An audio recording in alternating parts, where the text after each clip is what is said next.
Hello, I show you how to hard reset on Samsung Galaxy J7 Refine. Turn off the phone.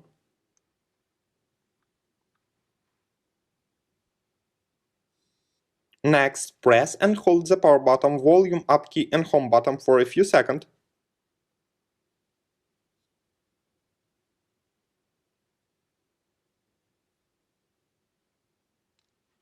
Now use volume key and power button to select factory reset. Then choose yes. Finally click the power button.